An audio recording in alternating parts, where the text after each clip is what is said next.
Title দেখা ডরায়েন না, এই টাইটেল দেওয়া ছাড়া উপায় ছিল না। আমরা ভাবতেছি দেশের কি হবে, সবাই ভাবতেছেন না কি আসতেছে সামনে, ইলেকশন হবে কিনা, আওয়ামী লীগ আবার ফিরে আসবে কিনা, হাসিনা ফিরে আসবে কিনা, আপা ফিরবে কিনা। কিন্তু এর চাইতে জরুরি প্রশ্ন হইতেছে, আমি আপনি বেঁচে থাকবো তো, আমাদের সন্তানেরা বেঁচে থাকবে তো? হাসিনা তো আমাদের সন্তানদের পাখির মতো গুলি করে মারছে, কিন্তু আজকের সরকারও মারতেছে আমাদের আর আমাদের সন্তানদের। তবে ধীরে আসেন একটু বিস্তারিত বুঝে দেখি। আলাপ শুরুর আগে একটু গৌরচন্দ্রিকা করে নিই। আমি বাংলাদেশের মানুষের অনেক বাস্তব সংকট মোকাবেলার জন্য বেশ কিছু সমাধানের পথ বাতলাই দিছিলাম। চাইলে প্রফেসর ইউনূসের সরকার অনেকগুলোই বাস্তবায়ন করতে পারত, করে নাই। আজকে আমি এমন একটা ইস্যু নিয়ে কথা বলবো যার ভুক্তভোগী আমরা সবাই, আমি আপনি সবাই। আর এই সমস্যা আমাদের স্বাস্থ্য, আমাদের জীবনী শক্তি, আমাদের জাতির প্রোডাক্টিভিটি, উৎপাদনশীলতা একেবারে নিঃশেষ করে দিচ্ছে। আমরা যেন একবারে দাঁড়াইতে না পারি সেই ব্যবস্থা করতেছে। কি এটা? এটা হইতেছে বিষাক্ত খাদ্য। শুধু মানুষের খাদ্য না, পশু প্রাণীর খাদ্যও বিষাক্ত। আর সেইগুলো শেষ পর্যন্ত আমাদের শরীরে ঢুকতেছে। বাংলাদেশে যে পরিমাণে খাবারে ভেজাল, সেটা সম্ভবত পৃথিবীর শীর্ষে। কোন খাবারে ভেজাল নাই? দুধ বলেন, শাকসবজি বলেন, ফল, মশলা, আচার, আইসক্রিম, মাছ, কোনটা না? প্রত্যেক দিন আমরা নিজেরা বিষ খাই, সন্তানদের মুখে বিষ তুলে দিই।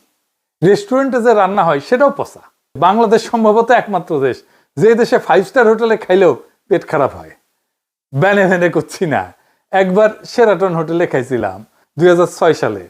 আমার নিজের টাকায় না, আমারও তো টাকা নাই সেরাটন হোটেলে খাওয়ার মতো। অফিসের বস ফ্রান্স থেকে আসছিল, ও খিলাইছিল। ওরে বাপ, রাত থেকে বমি আর পাতলা পায়খানা একেবারে ডাইরেক্ট হয়ে গেছিল। হাসপাতালে ভর্তি হইতে হয়েছিল, তার সাথে জ্বর। যাই হোক, কারো কোনো ভ্রুক্ষেপ আছে? এই যে খাবার দাবারের যে অবস্থা, আমরা যে বিষ খাইতেছি, কারো কোনো ভ্রুক্ষেপ নাই। নিরাপদ খাদ্য এটা পাওয়া যায় মানুষের মৌলিক মানবাধিকার, এটাও মনে হয় জানে না কেউ। অথচ বাংলাদেশের খাদ্যকে পরিপূর্ণভাবে নিরাপদ করে তোলা সম্ভব 2 থেকে 3 বছরের মধ্যে। আমি গ্যারান্টি দিব এটাই হবে। এখন কেমনে হবে আসেন সেটা বুঝে দেখি। আচ্ছা, আপনাদের কি জানা আছে যে আমাদের কোন কোন সরকারি প্রতিষ্ঠান আর কতজন লোক এই যে নিরাপদ খাদ্য নিশ্চিত করার জন্য কাজ করে? আমরা পয়সা দিয়ে পালি সরকারি কর্মচারী। জানা নাই? আসেন সেটা দেখি। বাংলাদেশে নিরাপদ খাদ্য নিশ্চিত করার কাজে একাধিক প্রতিষ্ঠান যুক্ত আছে। এগুলো খণ্ডিতভাবে কাজ করে, আপনি কল্পনা করতে পারবেন না যে কত লোক কাজ করে। তাও আপনি যেই তিমিরে ছিলেন সেই তিমিরেই থাকতেছেন। আসেন এক এক কইরা দেখি। বাংলাদেশ নিরাপদ খাদ্য কর্তৃপক্ষ, BFSA, এদের কাজ হইতেছে স্বাস্থ্যসম্মত খাদ্য নিশ্চিত করার জন্য বাংলাদেশে প্রতিষ্ঠিত মূল এবং সবচেয়ে গুরুত্বপূর্ণ সংস্থা হচ্ছে এটা। এরা খাদ্য উৎপাদন দেখে, প্রক্রিয়াকরণ দেখে, আমদানি দেখে, বিপণনের প্রত্যেকটা স্তরে খাদ্যের মান পর্যবেক্ষণ এবং নিয়ন্ত্রণ করে। এটা বিভিন্ন সংস্থার কার্যক্রম সমন্বয়কারী বা আমব্রেলা বডি হিসেবে কাজ করে। অনুমোদিত লোকবল 365 জন। 2 নাম্বার, জাতীয় ভোক্তা অধিকার সংরক্ষণ অধিদপ্তর, DNCRP। আপনারা দেখেন যে মাঝে মাঝে ম্যাজিস্ট্রেট যায় দোকানে দোকানে, এটা হচ্ছে এই ভোক্তা অধিকার সংরক্ষণ অধিদপ্তর থেকে। এরা সরাসরি খাদ্যে ভেজাল বা অনিরাপদ উৎপাদনের ব্যবহার রোধে কাজ করে। এই সংস্থায় বাজার অভিযান পরিচালনা করে এবং অস্বাস্থ্যকর এবং ভেজাল খাদ্য বিক্রির বিরুদ্ধে আইনানুগ ব্যবস্থা গ্রহণ করে। ভোক্তারা যদি অভিযোগ করে তার ভিত্তিতেও তারা তদন্ত করে, জরিমানা করে। এদের লোকবল অনুমোদিত 664 জন। 3 number, Bangladesh standards and testing institution, BSTI। Seal দেখেন না BSTI এর? এটা হইতেছে সেটা বিভিন্ন খাদ্য পণ্যের মান নির্ধারণ করে এবং সেই মান অনুযায়ী পণ্য উৎপাদন হচ্ছে কিনা সেটা নিশ্চিত করে। তারা পণ্যের অনুকূলে BSTI এর একটা সিল দেয়, যা পণ্যটা নিরাপদ কিনা এইটার নিশ্চয়তা দেয়। খাদ্যে ভেজাল রোধ এবং সঠিক পরিমাণ নিশ্চিত করতে BSTI নিয়মিত ভ্রাম্যমাণ আদালত পরিচালনা করে। বর্তমানে এদের 664টা পদ আছে, আরো 1600 পদ এই সরকারি নিয়োগ দেবে, এটা পরিকল্পনা গ্রহণ করা হয়েছে। 4 নাম্বার, জনস্বাস্থ্য ইনস্টিটিউট, IPH। এইটা স্বাস্থ্য অধিদপ্তরের অধীনে থাকা জনস্বাস্থ্য রক্ষার জন্য একটা গুরুত্বপূর্ণ প্রতিষ্ঠান। এর অধীনেই আছে national food safety laboratory, NFSL। এই যে এটা খাদ্যের রাসায়নিক এবং মাইক্রোবায়োলজিক্যাল পরীক্ষা, অণুজীব পরীক্ষা, এটার মাধ্যমে গুণগত মান এবং নিরাপত্তা যাচাই করে। এইটা দেশের অন্যতম প্রধান খাদ্য পরীক্ষাগার। এইটার লোকবল আমি ঠিক খুঁজে পাই নাই, কিন্তু অনুমান করি এটা 100-র মতো হবে আর কি। 5 নাম্বার, বাংলাদেশ বিজ্ঞান এবং শিল্প গবেষণা পরিষদ, BCSIR, সায়েন্স ল্যাবরেটরি। যেটা এই প্রতিষ্ঠান মূলত একটা গবেষণা সংস্থা, কিন্তু এর অধীনে থাকা খাদ্য বিজ্ঞান প্রযুক্তি ইনস্টিটিউট আছে একটা, IFST। এরা নিরাপদ খাদ্য নিয়ে গুরুত্বপূর্ণ গবেষণা করে এবং তারা খাদ্যের পুষ্টিগুণ, টক্সিন মানে বিষ আছে কিনা খাদ্যের মধ্যে, ভেজাল শনাক্তকরণের নতুন পদ্ধতি উদ্ভাবন করে, যা নিরাপদ খাদ্য নিশ্চিতকরণে পরোক্ষভাবে সহায়তা করে। IFSTর ওয়েবসাইটে এই ইনস্টিটিউটে 50 জনেরও বেশি বিজ্ঞানী গবেষক কর্মরত আছে। তো বিজ্ঞানী গবেষক ছাড়াও তো ইনস্টিটিউটে গবেষণা সহায়তার জন্য ল্যাব টেকনিশিয়ান লাগে, প্রশাসনিক সহকারী লাগে, কর্মচারী লাগে।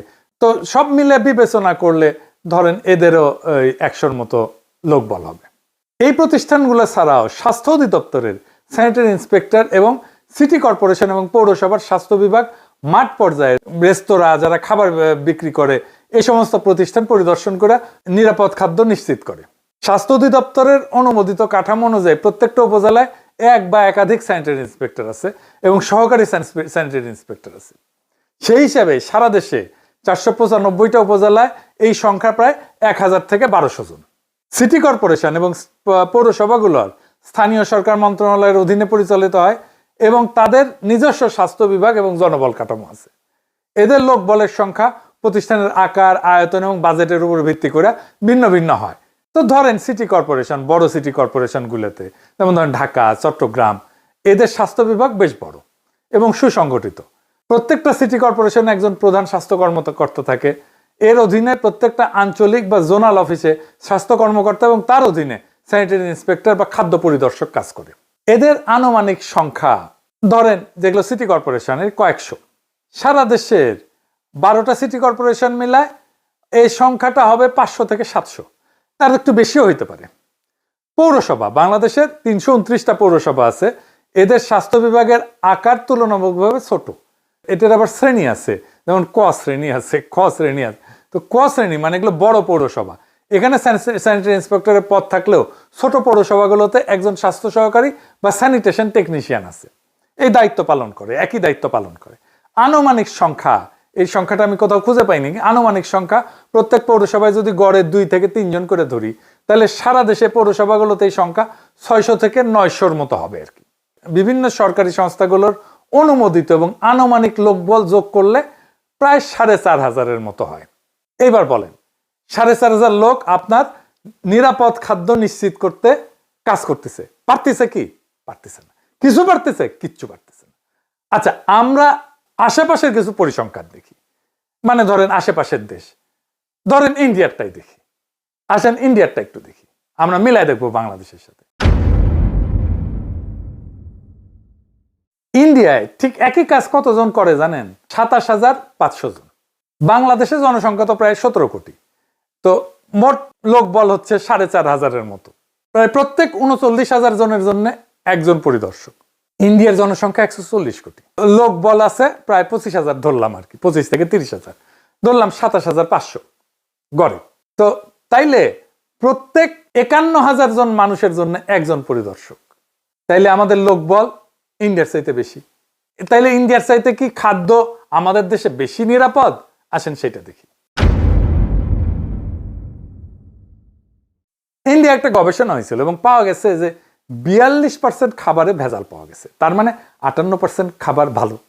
আমাদের দেশে ভেজাল কত? 76% খাবারে ভেজাল, মানে 24% খাবার ভালো।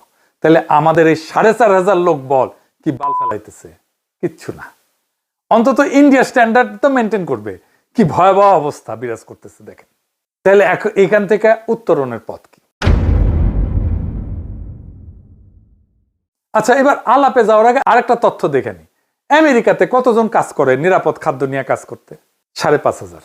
যুক্তরাষ্ট্রে জনসংখ্যার হিসাবে প্রত্যেক 61,000 জনে একজন খাদ্য পরিদর্শক কাজ করে, একজন খাদ্যকর্মী। মানে আমরা আমেরিকার চাইতে বেশি লোক নিয়ে আমরা কিছুই করতে পারতেছি, কিছুই করে না। এরা হয় জানে না অথবা কাজ করে না, বসে থাকে খালি বেতন গুনে। তাইলে এগুলোর পাবলিকের ট্যাক্সের টাকায় পাইলে লাভ আছে? নাই। সরকারের কি কোনো মাথা ব্যথা আছে? নাই। যেভাবে চলতেছে, কেউ প্রশ্ন করে না।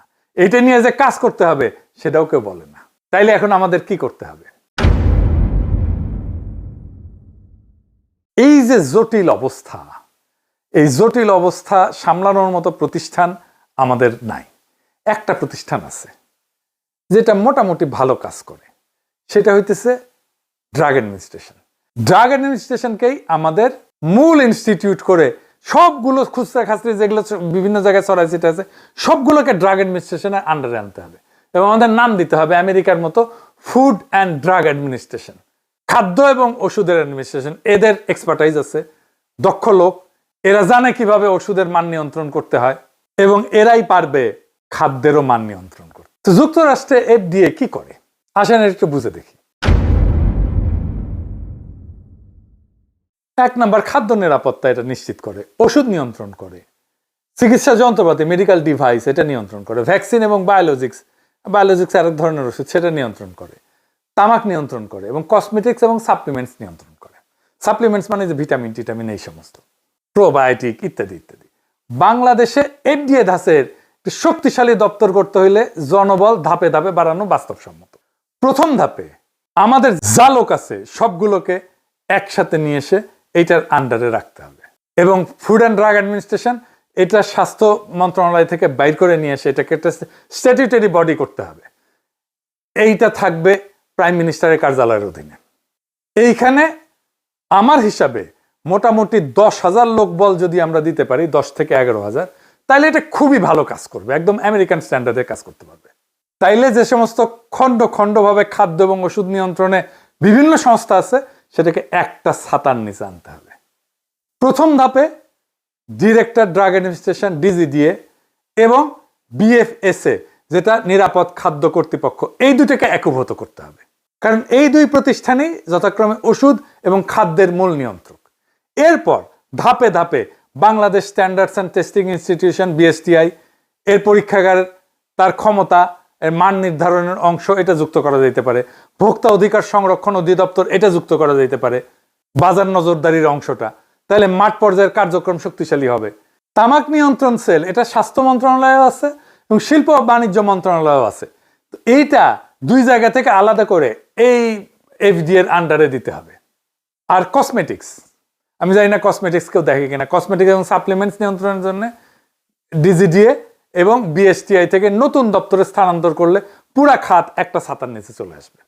এইভাবে ধাপে ধাপে আগাইলে বিচ্ছিন্ন সংস্থাগুলো একীভূত হয়ে একটা পূর্ণাঙ্গ food and drug administration of Bangladesh গড়ে উঠবে। আমি আগেই বলছি যে পুরা দপ্তর সাজাইতে 10 থেকে 11,000 লোক লাগবে যদি আমরা এটা আমেরিকান স্ট্যান্ডার্ডে চাই। আমাদের হাতে আছে 4,500 লোক, তামাক নিয়ন্ত্রণের সাথে যুক্ত আছে প্রায় 1,000-এর মতো, তার মানে 5,500 হইল।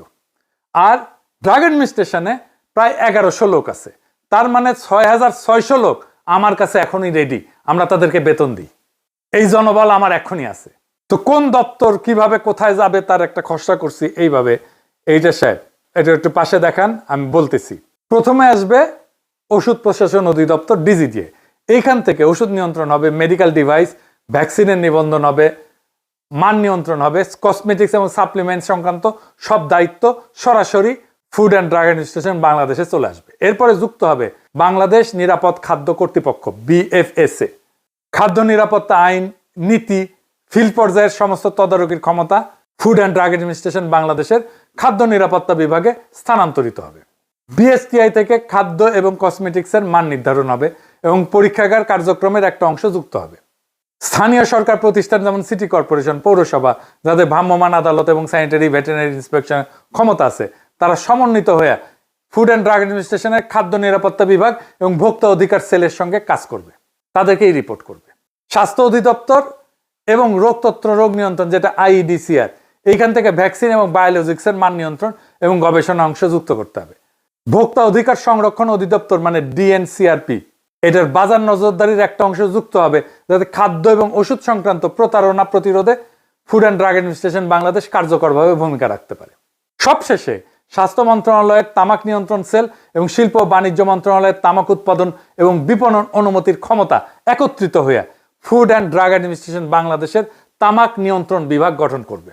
এইভাবে ডিজিডিএ থেকে ওষুধ, বিএফএসএ থেকে খাদ্য, বিএসটিআই থেকে মান নিয়ন্ত্রণ, স্থানীয় সরকার থেকে ফিল্ড ইন্সপেকশন, ডিজিডিএস থেকে এবং আইডিএস থেকে ভ্যাকসিন, ডিএনসিআরপি থেকে বাজার তদারকি এবং টোবাকো সেল থেকে তামাক নিয়ন্ত্রণ সব একত্রিত হয়ে একটা পূর্ণাঙ্গ food and drug administration of Bangladesh গড়ে উঠবে। বিষমুক্ত খাদ্য মানে শুধু স্বাস্থ্য না, এটা আমাদের অধিকার, এটা আমাদের ভবিষ্যৎ। আমরা চাই দুধে বিষ না, বিশুদ্ধতা। আমরা চাই শাকে রাসায়নিক না, প্রাণের গন্ধ। আমরা চাই রেস্টুরেন্টে ভোজ, হাসপাতালের শয্যা না। আজ সময় আসছে আমরা বলবো একসাথে, আমরা নিরাপদ খাদ্য চাই, এখনই চাই, আজই চাই। এই দাবিই আমাদের শক্তি, এই দাবিই আমাদের বাঁচার শপথ।